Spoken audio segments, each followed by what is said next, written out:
Ça fait à peu près 1 an que j'ai lancé les emails privés. Puis la problématique qui revient le plus souvent pour les personnes qui veulent vivre de la musique, c'est de trouver le temps pour se lancer. Fait qu'aujourd'hui, on se lance avec un gros morceau. Comment trouver le temps pour se lancer en musique.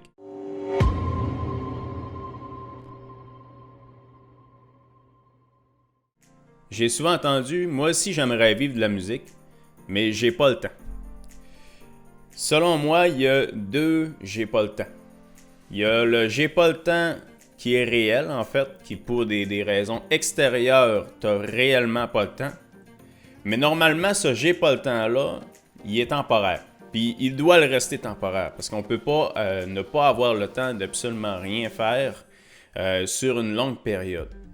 Puis il y a un deuxième j'ai pas le temps qui sert de défaite en sorte.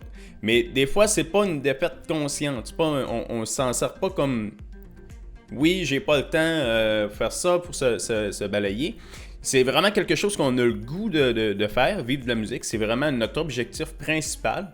Sauf que derrière le j'ai pas le temps, il se cache d'autres choses en fait. Il va y avoir des stress, des peurs, des choses qu'il faut passer par-dessus avant de réussir à trouver le temps en fait pour se lancer.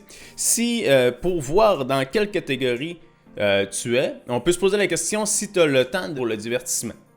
Si tu as le temps de jouer aux jeux vidéo avec tes amis, si tu as le temps d'aller prendre une bière ou un café avec tes amis, si tu as le temps de faire plein de choses. Des fois, on n'a pas vraiment le temps de voir beaucoup nos amis, mais on va perdre du temps sur Facebook, sur notre téléphone pendant 1 heure ou 2 heures par jour. Ben ça, 1 heure et 2 heures par jour-là, on pourrait la ramasser en micro-temps un petit peu partout. Puis s'aider dans notre tâche qui est notre rêve en fait, c'est de vivre de la musique. Okay? Mais il y a plusieurs étapes pour arriver à ça en fait. Tout est une question de priorité. Ça, il y a quelqu'un qui m'a déjà dit ça. Puis au début, je comprenais pas trop ce qu'il voulait dire. Mais à force d'avancer, on se rend compte que c'est vrai que tout est une question de priorité. J'ai pas le choix. En fait, c'est nos priorités qui sont tellement ancrées en nous qu'on se dit j'ai pas le choix de faire tel truc parce que notre priorité est là en fait. Puis on n'envisage même pas de la mettre ailleurs. Puis on se dit j'ai pas le choix, mais en fait on l'a toujours le choix. T'sais. Puis quand on comprend ça, qu'on a toujours le choix au travers des choses, on peut finir par remodeler nos priorités puis les changer d'ordre, en fait. Par exemple, moi, au départ, quand j'ai commencé à travailler, je travaille à partir de chez moi. J'ai pas pris de bureau parce que ça coûte cher, puis travailler chez soi, c'est quand même le fun. Non? Puis, ce qui arrivait au départ, c'est que les gens venaient me voir. Ils savaient que j'étais disponible, j'étais chez moi. Fait qu'ils venaient me voir, cognaient, puis on prenait un café, puis ils repartaient, puis après ça, quelqu'un d'autre arrivait. Mais chaque personne ne restait pas nécessairement longtemps. Hein. Puis moi, là, c'était dans mes priorités de prendre soin du monde qui venait me voir, parce que je suis accueillant dans la vie, tu sais. Puis c'était, selon moi, j'avais pas le choix d'aller les accueillir, puis tout ça. Mais au final, ça faisait en sorte que je travaillais pas beaucoup dans mes journées, parce que je passais mon temps à boire du café. C'est bien le fun, mais ça fait pas avancer les choses, hein. Fait que ça, c'est quelque chose à faire attention. Mets tes priorités dans le bon ordre. Ça, il y a des petits trucs, là. C'est juste moi, il a fallu que je dise juste au monde que dans le jour, je travaillais chez moi. Puis même des fois le soir, en fait, en tout cas, ça, je travaille souvent, mais c'est pas... on passe à autre chose. Un exemple que j'ai pour les questions de priorité, de mettre dans l'ordre, quand j'ai lancé les emails privés, au départ, c'était des emails quotidiens. Okay? Puis je m'étais donné vraiment la priorité sur les emails. Et j'avais aussi des cours. J'ai aussi été engagé temporairement dans une école secondaire. Puis j'avais des cours pour moi. Moi, j'ai une école de musique. J'avais des cours à moi. J'avais des cours de l'école secondaire. Puis dans tout ça, ça me donnait environ 10 heures de cours. Et ça, c'était comme temporaire quand je dis que ça peut arriver. Mais même avec ces 10 heures de cours-là, étant donné que j'avais mis ma priorité absolue sur le email que je devais écrire, j'ai quand même écrit mon email parce que je ne m'étais pas donné le choix, en fait. J'avais pas le choix de l'écrire, c'était comme j'ai pas le choix de manger le matin pour déjeuner, il y en a qui sautent le déjeuner, mais le déjeuner pour nous, le petit déjeuner pour les Français, excuse. Mais c'est ça, moi c'était pas le choix, c'est ça, j'écris le email. C'était autant pas le choix que d'enseigner mes cours au secondaire, en fait. C'était vraiment la même chose dans ma tête, ce qui a fait en sorte que je les ai tenus. Jusqu'à temps que, comme maintenant, je me suis rendu compte que c'était un rythme qui me convenait pas. Donc, la première chose à faire qu'on aurait pour savoir quoi faire dans nos micro-temps, parce que là, il faut trouver nos micro-temps dans nos journées, mais savoir quoi faire dans ces micro-temps-là, c'est de définir notre objectif. Il faut savoir où on veut aller pour réussir à faire ce qu'on veut faire. Par exemple, un exemple d'objectif, ça peut être aussi vague que vivre de la musique. Fait arrêter de travailler dans une boîte quelconque, puis de vraiment se mettre là à vivre de la musique. Mais vivre de la musique, c'est large. Là, il y a plein si on se dit juste, moi, mon objectif, c'est vivre de la musique, puis on ne le définit pas, on va rester en j'ai pas le temps parce qu'on ne saura pas où mettre nos efforts. Mais ça peut être vivre du spectacle, mais ça peut être aussi dans l'ordre, ça peut être genre vivre de la musique, vivre du spectacle, vivre de mes productions, par exemple. OK? Vivre de tes compositions, vivre de ce que tu fais, vivre du DJ. Ça, c'est des objectifs. Par contre, faites attention parce qu'il y a des objectifs qui, eux, sont durs à réaliser monétairement. Tu sais, si je prends l'exemple, j'avais calculé avec un collègue un moment donné, combien ça donnait pour un spectacle, avec les répétitions, avec les pratiques et tout ça. Puis on s'était rendu compte que après avoir fait les pratiques de ton côté, après avoir fait les pratiques de groupe, après avoir fait ramasser ton matériel, prendre soin de tes affaires, donner le spectacle, la course en voiture, tout ça, une fois qu'on avait tout mis ça bout à bout, ça donnait 2,50 $.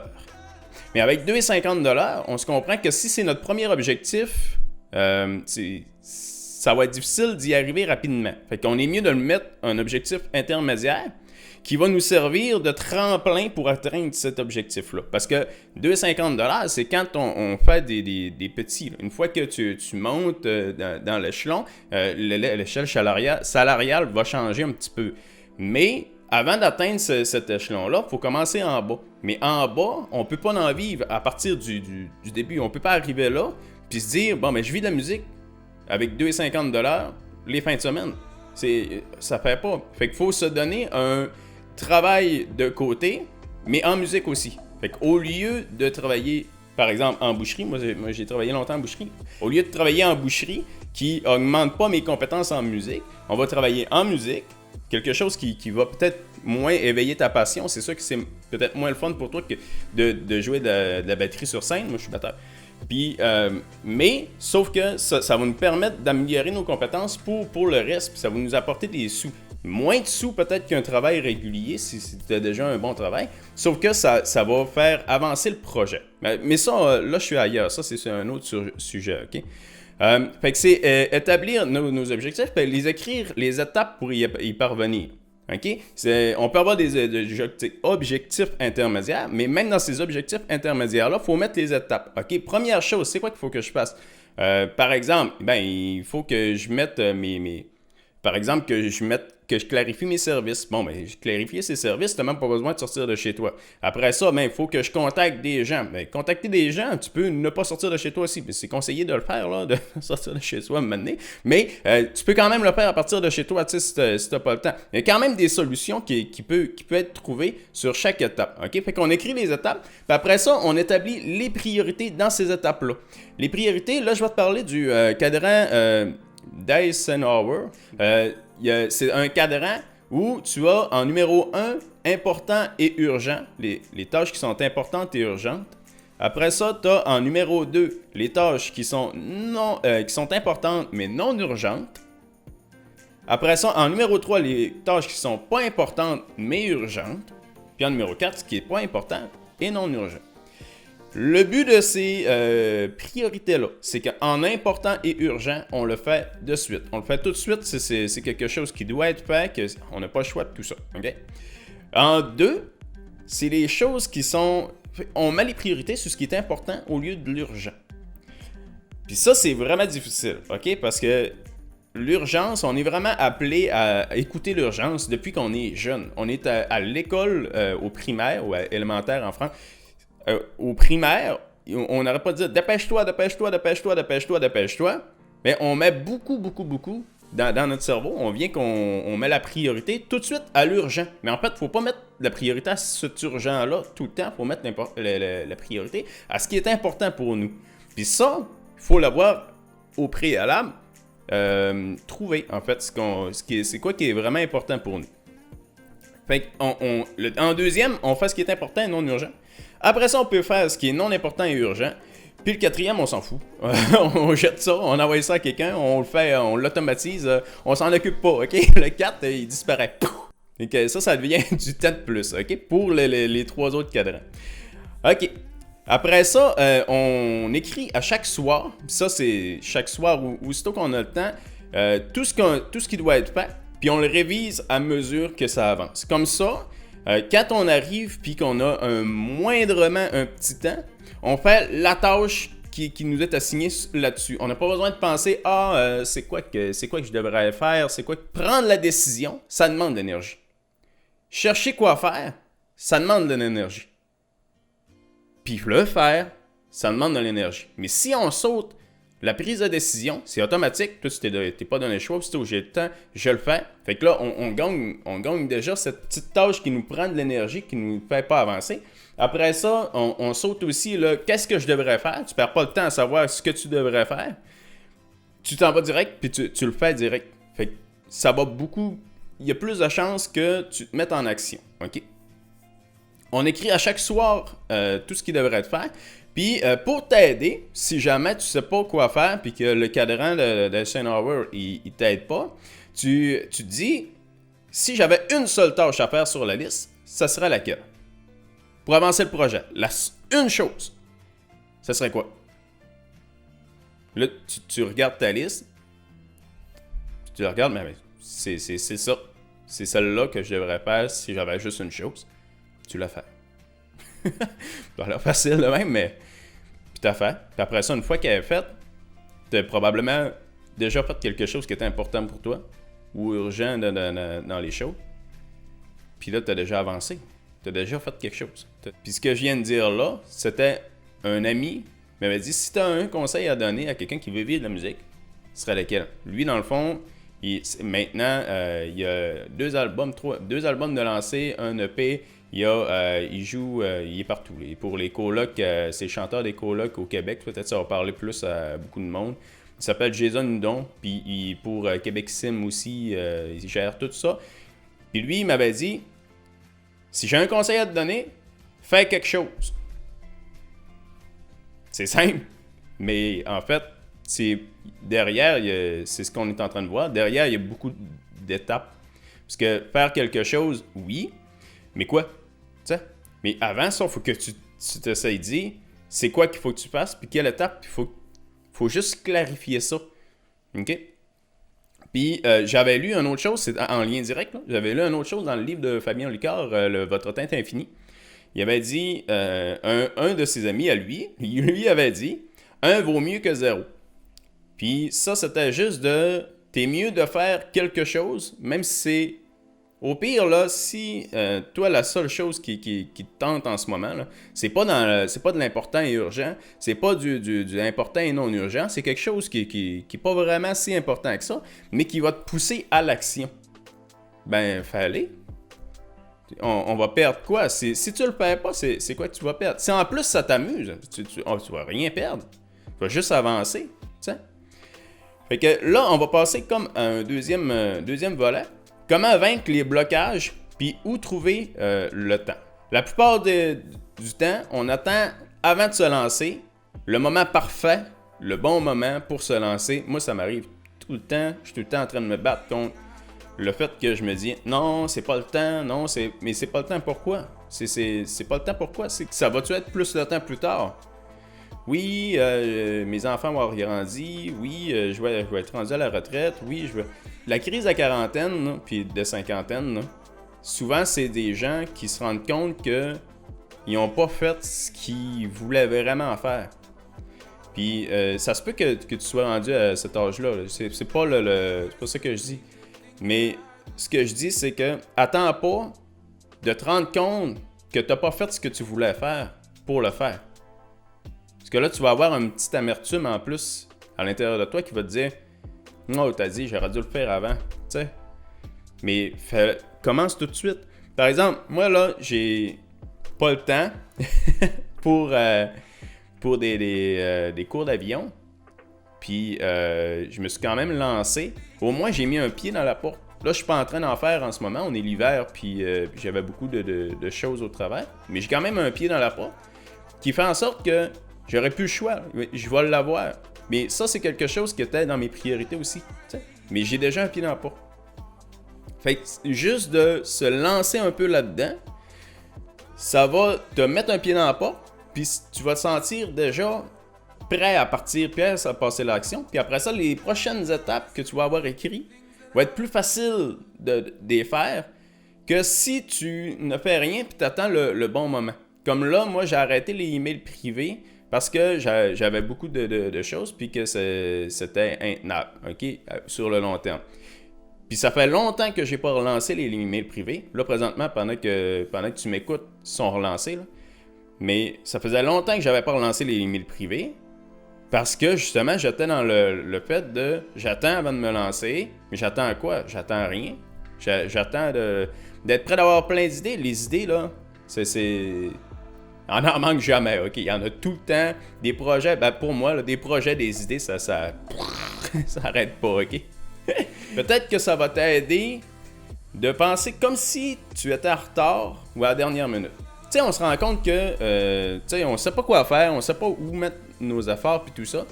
Puis quand on arrive à la dernière minute, Colin, on sait absolument tout ce qui doit être fait. Là, ça nous vient, là, tout doit être fait. J'ai ça à faire, j'ai ça à faire, j'ai ça à faire, j'ai ça à faire, j'ai ça à faire. Mais pourquoi que à ce moment-là, on sait ce qui doit être fait, mais avant, on le sait pas? C'est quoi qui fait en sorte que là, tu te dis, oui, c'est ça, je vais être fait. Un truc que tu peux faire, c'est de dire, c'est demain. Par exemple, si tu as un événement, OK? Mon événement, il est demain. C'est quoi qui me reste à faire? Ben, juste comme ça, si ton événement était réellement demain, tu saurais tout ce qui te manque à faire. Ou il faut que tu partes là, il faut que tu partes ton événement là. Ben là, le lunch, mettons qu'il faut que tu fasses un lunch. Ben là, tu feras pas ton lunch un mois d'avance, on se comprend. Mais tu peux quand même écrire sur une checklist, avant de partir, il faut que je fasse mon lunch. Comme ça, mais que tu regardes ta checklist, il y a des choses au moment que tu pensais pas, tu vas voir que tu avais écrit ton lunch, puis tu ne l'oublieras pas. Tu vas avoir le bidon bien plein avant de jouer. Puis, une autre chose qui peut te bloquer dans ta lancée, c'est le confort versus l'inconfort. OK? Là, présentement, probablement que tu es confortable dans ta vie. Probablement que tu vis bien, l'argent rentre, puis tout ça. Puis tu associes énormément d'inconfort à vivre de la musique.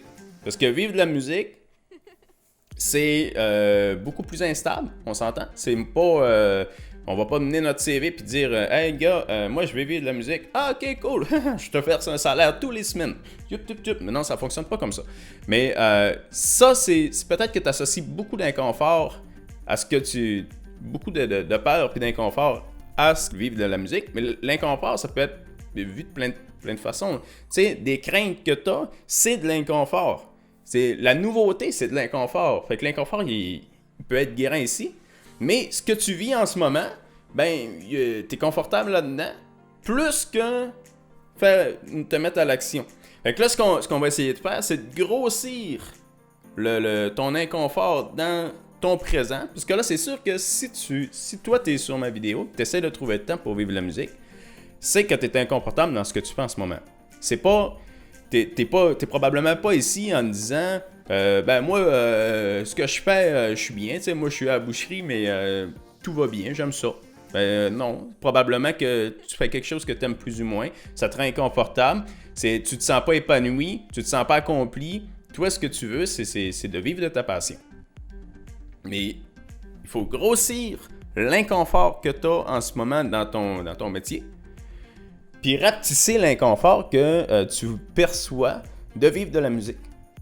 Puis là, ben, à un moment donné, ça va devenir intenable. Puis la seule chose qui va te rester, en fait, c'est de t'en aller vers vivre de la musique, puis passer à l'action. Pour faire le lien entre le confort, puis l'inconfort, puis le deadline qu'on vient de parler, j'ai un extrait du livre de Napoléon Hill pour illustrer ça. Ça s'intitule « L'éveil de la puissance intérieure ». L'histoire va comme ça. C'est un homme qui avait un projet en tête depuis longtemps. Il avait besoin d'un montant d'1 million de dollars pour se lancer. Et il ne faisait rien de concret. Un peu comme comment on fait là. Le projet était bien monté et prêt à être lancé, mais l'homme n'avait pas l'argent. Ça, c'est une... excusez, parenthèse, hein, une fausse défaite. Okay? On va voir pourquoi. Au bout de plusieurs années, il était au point mort. Un jour, il a décidé de se donner 1 mois pour trouver l'argent. En cas d'échec, il abandonnerait le projet, complètement. Le jour même, il appela les radios et les journaux pour leur envoyer les grandes lignes de son projet. Une petite précision ici, la télévision existait, mais elle était à ses débuts. Puisque ça, c'est une histoire vraie. C'était fait que c'était dans le temps. Le surlendemain, il avait des entrevues. Et en 1 semaine, il avait trouvé des investisseurs. Et du même fait, l'argent. Fait qu'en se donnant un deadline court, puis une conséquence énorme, c'est pas dans le choix de passer à l'action parce qu'il tenait beaucoup à ça. Okay. Je dis pas de faire ça nécessairement. Là. Probablement que tu peux trouver la façon autre qui peut te motiver. Si toi, ça te motive, utilise ça. T'sais. Mais ça donne une idée de ce qu'on parlait. Après ça, où on peut trouver le temps, c'est dans les petits moments. Okay? Les moments d'attente, un peu partout. Ça pourrait être des choses que tu peux écrire sur ton téléphone, que tu peux contacter des gens, que tu peux... Ah, puis contacter les gens, hein, juste comme ça, tu peux copier un texte, coller. Copier-coller. Tu sauves l'écriture. C'est des petits détails, OK? Fait que les petits détails, t'en dire une rafale, là, une petite rafale, puis après ça, on va passer à autre chose, OK? Les petits détails comme, moi, j'ai 3 piles de linge. Fait que même dans le noir, j'ai une pile de linge pour sortir. J'ai une pile de linge qui est pour sortir, mais moins propre, moins beau un peu, puis une pile de linge pour rester chez moi. Après ça, j'ai 2 sortes de bas. Juste 2 sortes. Comme ça, quand t'es plié, ça va, ça avance. T'sas pas besoin de chercher, le bleu tiraillé jaune. Non. Ce serait que... Ouais, c'est beau. Je suis en train de m'imaginer le bas. Après ça, des menus pour manger récurrents. Parce on cherche tout le temps ce qu'on veut manger. Ben, si on prend des menus, pas obligé d'être sur une semaine. Là, on va se tanner de manger tout le temps la même chose. Mais sur un plus long. Mais juste, une autre chose, juste si des menus récurrents, toi, ça te tente pas. Comme moi, c'est pas vraiment ce qui me parle le plus. Ce que j'ai fait à la place de ça, c'est que je me suis fait une liste de menus avec les ingrédients aux côtés. Et comme ça, quand on sait pas quoi manger, je regarde ma liste de menus. Ah, ça me tente. T'sais? Fait que, on sauve déjà un petit peu de temps là. L'automatisation des tâches récurrentes. Toutes les choses qui reviennent. Là, moi, le meilleur exemple que j'ai pour moi, c'est la comptabilité avec le logiciel. Le logiciel, il voit déjà, quand tu vas faire un achat à telle place, ça, c'est de l'essence. Fait qu'il met ça dans l'essence, puis moi, j'ai juste à dire, oui, c'est de l'essence. Fait que je peux aller beaucoup plus vite là-dessus. Mais dans les autres choses aussi, ça peut être ça. On peut automatiser. Là, je parle dans la ligne, puisque là, je suis là-dedans, mais dans la vie, c'est ça. Après ça, le deep work. Le deep work, c'est le travail intense. Il y a des livres là-dessus aussi. Tu peux aller voir deep work. C'est de ne pas se faire déranger quand on travaille. Ce que je disais tantôt par rapport aux gens qui venaient chez moi avant, ben c'est ça, c'était cassé complètement le deep work. Mais aussi les notifications sur notre téléphone. Si on reçoit des notifications sans arrêt, ça nous sort de notre concentration. Puis juste rentrer dans notre concentration, ça peut prendre 2 minutes. 2 minutes où on est juste en train de se remettre dans le bain pour un simple coup d'œil à un texto qui peut être une question sur un autre sujet complètement par rapport. Par exemple, quelqu'un qui m'écrit « Salut, t'es-tu disponible telle date pour un DJ? » J'y jette un coup d'œil, puis là, ça vient d'entrer dans mon esprit, puis je me pose des questions avec ça. Puis après ça, quand je reviens pour, mettons, te reparler à toi, ben, ça va me prendre au moins 2 minutes pour être dedans, puis là, ben, je vais me décourager, puis en tout cas, on a déjà perdu le rythme, ok? Puis, fait que c'est important aussi. Arrêter nos obligations secondaires, c'est les petites choses qui peuvent être aux côtés que tu te donnes des fois par gentillesse, des fois pour aider les gens, des fois pour faire plaisir. Et des fois, ces choses-là, ben, ils peuvent prendre ton temps. Fait on essaie de sauver le temps partout où ce qu'on peut. Fait que j'espère beaucoup que cette vidéo-là va pouvoir t'aider. Elle est plus longue beaucoup que je pensais qu'elle allait l'être en fait.